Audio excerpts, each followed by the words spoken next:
My name is Jeffery Weiss, and I teach in political science and sociology, and I'm the Peace Education Director at Catholic Peace Ministry here in Des Moines. Over the past few decades, and in particular since September 11, I've given a lot of workshops and put on educational events around this area, and actually traveled outside of Iowa even on the topic of, I call it the T word, terrorism, the region of Southwest Asia, United States foreign policy, and because I think there's a lack of good information that we're often receiving from mainstream media. So it's important that we use the scientific method, and rather than listen to MSNBC and Fox News and CNN, but that we do research and try to understand the dynamics of U.S. and domestic policy. I try to read newspapers from around the world. The Independent of London is an excellent newspaper. But one of the things with the internet is we really do have access to a lot of reporting on the ground. So if we want to understand what's happening in Afghanistan or Iraq, you can read and find reporters who are there. One of the big problems with United States media is it's often described by Robert Fisk of The Independent as U.S. officials said media, meaning people report what U.S. officials say or what the Republicans and Democrats say, rather than having firsthand reporting. So I like to try to understand and put myself in the shoes of all the different actors around the world and how they're thinking and how they see their security interests, etc. Because if you're not doing that, you're really not producing good science. You're not really a political scientist, from my perspective. And unfortunately, a lot of the voices that I hear in mainstream media, some of them even professors, really don't say much that is useful and scientific. In fact, many of them get paid to produce the talking points of the political parties. And I suppose if you get paid well for doing that, there's an incentive to do that, and it gets you on public radio, and it gets you, but at the same time, you're not really using the scientific method and studying very well. The deal is essentially a generational agreement where Iran will in fact decrease its centrifuges by 2/3. Its enriched uranium stock will decline by 98%.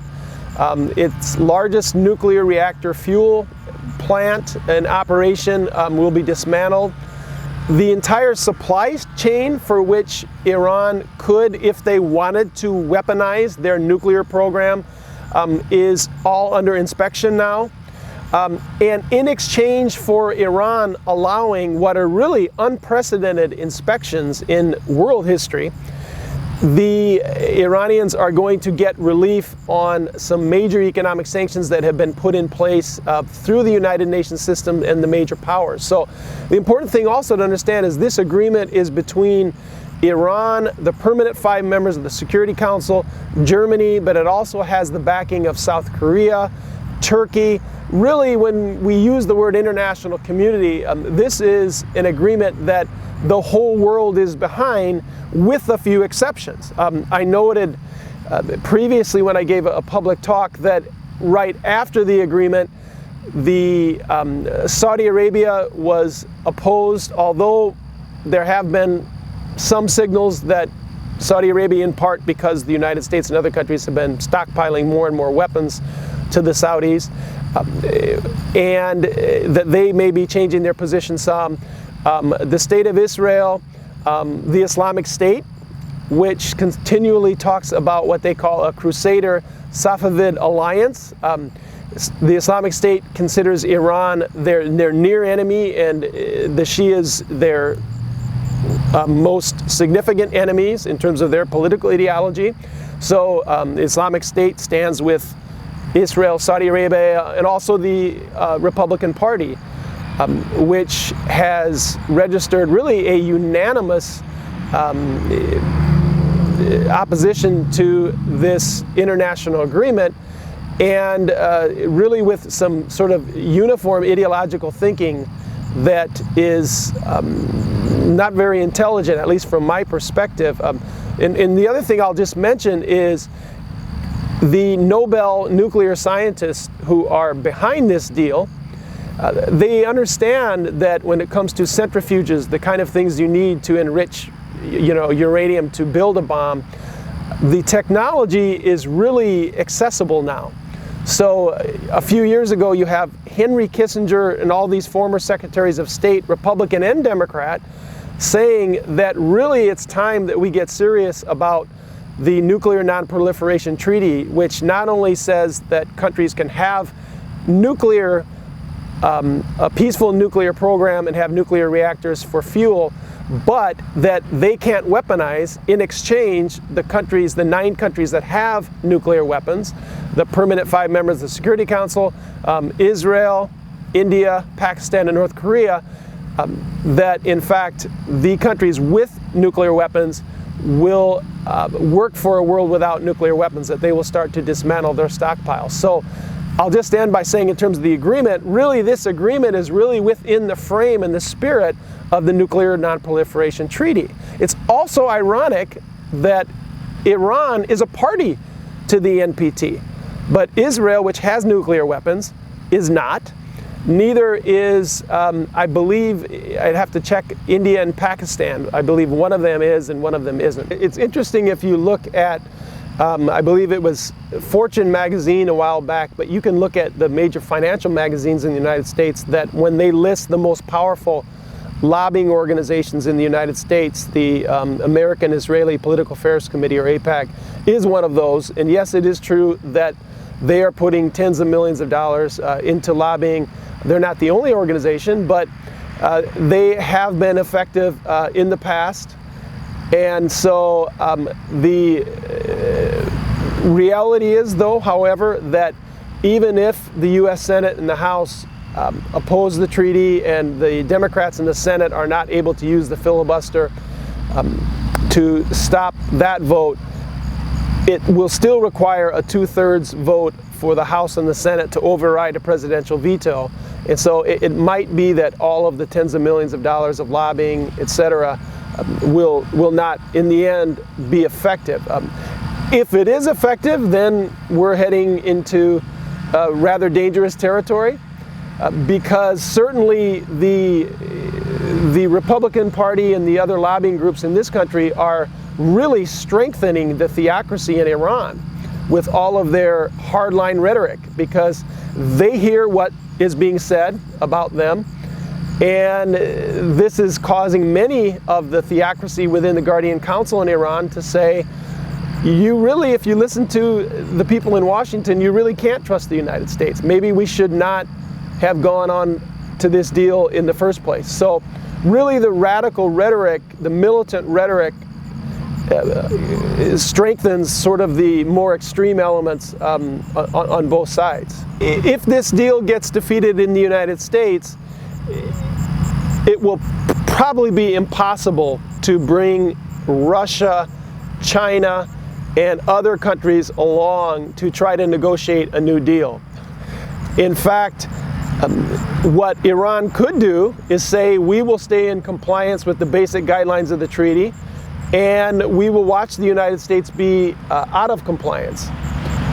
And like I said, the other alternative is for Iran to in fact become more nationalistic and then become more aggressive in terms of flouting the deal.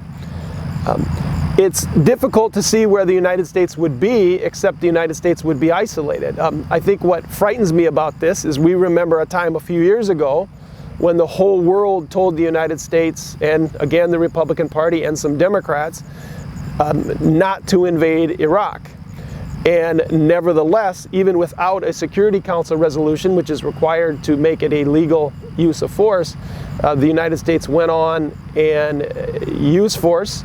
And of course now, we recall at the beginning of the invasion of Iraq when Hosni Mubarak of Egypt said, you have one bin Laden, after Iraq you'll have 10 bin Ladens. And of course the Islamic State was a direct outgrowth and a direct product of the United States catastrophe in Iraq. So my fear is that we appear to be unable to learn from very, very recent history. It's also true that many members, John McCain, who joked about bomb Iran, many members of the Senate and the House of Representatives in Washington, D.C., especially amongst the Republican Party, want a war with Iran.